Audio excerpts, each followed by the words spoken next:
Un homme qui gagne 1 million par an se présente à l'examen du permis de conduire, mais il ne sait répondre à aucune des questions sur la feuille d'examen. Il demande alors de l'aide à la fille devant lui, espérant qu'elle lui donnera les réponses. Cependant, la fille lui dit qu'elle n'a pas encore terminé. Malheureusement, leur chuchotement est surpris par l'examinateur, qui demande à la fille de rendre sa copie. Malgré ses explications, Lisa est disqualifiée de l'examen. Elle lance un regard rancunier à Nick, mais même en quittant la salle d'examen, elle choisit de ne pas le dénoncer. Soulagé, l'homme continue à répondre aux questions comme si de rien n'était, sans aucun remords d'avoir causé du tort à quelqu'un d'autre. Après l'examen, il rencontre à nouveau la fille sur le parking. Nick pense qu'elle veut lui soutirer de l'argent.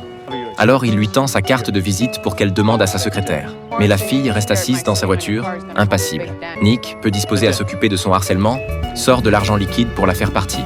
Cependant, la fille lui dit que l'argent ne peut pas racheter ses fautes. Nick range alors l'argent et s'apprête à partir en voiture.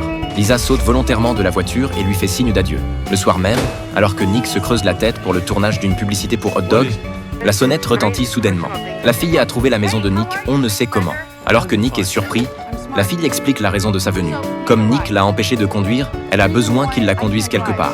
Mais Nick a beaucoup de travail et refuse, s'apprêtant à retourner dans sa chambre. Cependant, il entend soudain Lisa raconter n'importe quoi aux passants, inventant même une histoire selon laquelle il aurait abandonné sa femme et ses enfants.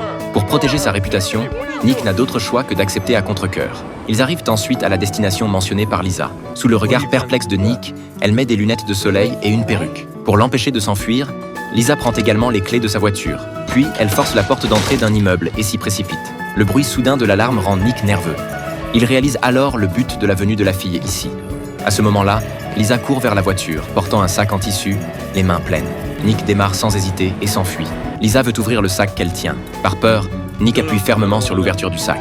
Mais quand Lisa l'ouvre, il n'y a que 2 adorables chiots à l'intérieur. En fait, Lisa s'était introduite dans un laboratoire car elle avait entendu dire que des gens faisaient des expériences sur des chiots. Lisa voulait juste sauver ces 2 petites créatures. Après avoir compris la vérité, Nick conduit Lisa chez elle. À peine la voiture arrêtée, Lisa l'invite à monter pour un café. La soirée a déjà été assez excitante, il vaut mieux pas, répond Nick. Lisa dit alors qu'ils devront se revoir demain. En entendant cela, Nick est choqué. Il ne veut vraiment pas que Lisa continue à le harceler comme ça. Il n'a d'autre choix que de suivre Lisa jusqu'à chez elle.